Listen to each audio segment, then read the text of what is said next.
Our next special guest is one all of us recognize. He's here every year, and he's synonymous with the Cary Lazy Daze, and that's our Town Crier from Markham, Canada, John Webster.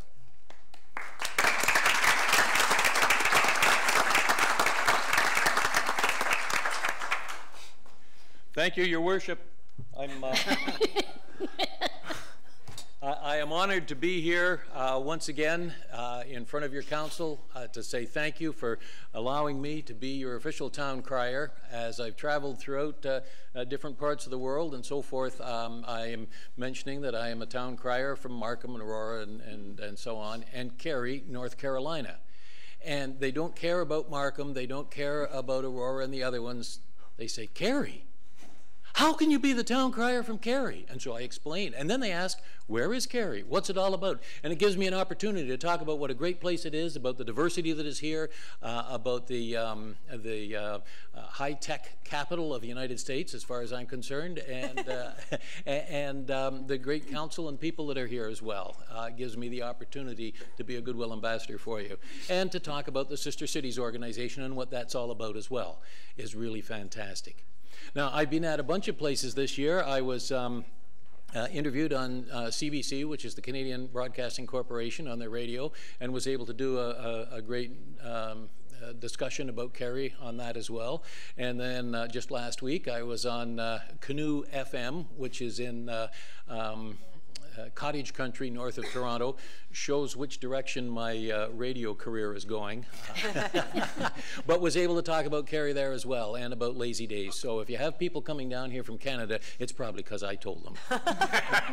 But there's other exciting things that happened. I was at a town crier competition and was able to win first place in the Muskoka Escapades competition. All right. Oh, thank you.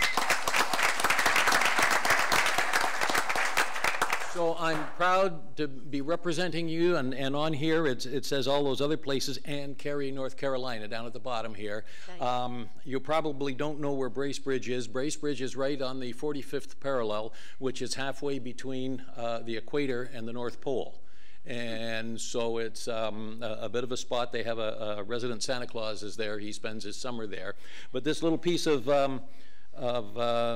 stone in the middle is a piece of the Canadian Shield. And these are, when we're out canoeing in the area, we want to make sure we don't take those rocks for granted. But that's in there to show the stability and so on. And I'm very proud on behalf of all the other criers to be able to bring this down and say, Cary gets to say, hey, we've got the champion town crier for a year, and then I have to go and try to reclaim it again. So all right. Here's that. No pressure. And as well, I wanted to bring a bit of history down. Now, I understand that you're all coming up. That sounds like the States, doesn't it? You're all, or all you all? Y'all. Y'all are coming up to celebrate our 150th year of not only of the Confederation of Canada, but also it's Ontario's 150th year as well, because without getting into a lot of history, that was Upper and Lower Canada joining together to make Canada.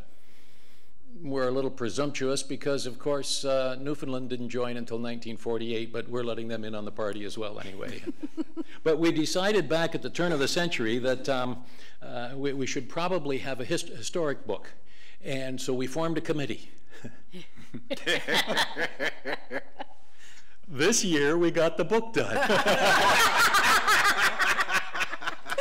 Partway through, we discovered we needed to hire a writer because it was getting more than most of us. The interesting thing about writing a history book is it's not what you put in it, it's what you have to leave out. Because we went around talking to people and finding out about their personal histories and trying to figure out how that should work. And wow, we've got enough to write 3 or 4 books. We'll probably get it on a web at some point. But the part I'm particularly interested in is the picture on the back. Oh, well, it's actually on the front, too. We tried to decide what the picture should look like. And because Markham's motto is leading while remembering, we thought we should have it with the historic buildings. And you'll notice that up here is a big skyscraper with a crane where it's building the new residences. And we have a bunch of young people there that we tried to figure out how to make that show the diversity so that it's, without being too blatantly obvious, we tried to be careful to do that properly. And then an elderly gentleman, which could be a grandfather figure or something or other, and they're all walking towards the future. The fun part was to try to get them, the kids were fairly simple, but try to get a picture of somebody that would characterize that from the back. And I was charged with going up to Markham Fair where they have a demonstration of steam and old tractors and all that kind of stuff, and take pictures of the backs of some of the older people that were there so we could decide which one we were going to ask. And of course we had to get the proper legal things and so forth. I could not get them to turn around. They wanted to stand there and smile in front of their tractor and so forth, that they couldn't get the idea that I wanted them to turn around so I could take the picture of the back of them. So I had to take the picture, and then when they would turn to walk away, I'd snap the picture of the back. So I think I have the only collection of all the historic people's backs in the city of Markham. Backs.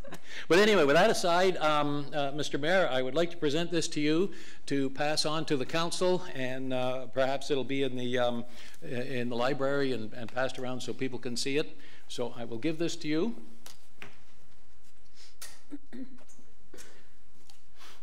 There you are. Thank you. Thank you so much. Okay, thank you. Thank you. And if I may usurp your time just a little bit, because the Sister Cities Commission is so important, I'd like to present this to the representative from the Sister Cities. Where's somebody from the Sister Cities? Here he comes. Because the Sister Cities is important. You know, the communities are changing. The sister cities, us being down here, we're getting to learn a lot about people and different cultures and so on. And it's having a business effect as well. When they knew I was coming down, we brought the band down last year, and one of the people from the band said, "Oh, I found a fantastic place to get orthotics for my shoes. Can you buy me 3 pairs and bring them back?" So there's a little commerce happening. And at the same time, I've hired a consultant for my company, and he lives in Cary and works in Cary. So there is that back and forth across the border.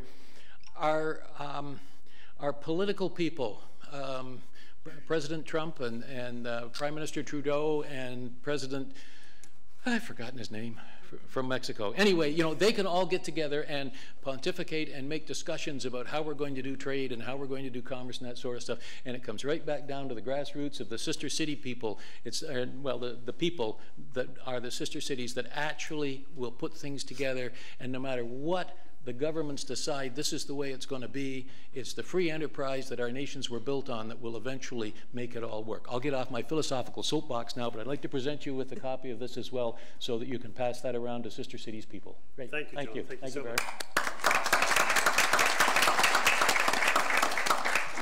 Having been on council at one time, I know that you want to get home before the sun comes back up again, and so I know there's a big agenda. I'm going to disappear, but I got to mention, don't forget, everybody is required to be at Lazy Daze on Saturday and Sunday. Thank you. We'll see you there.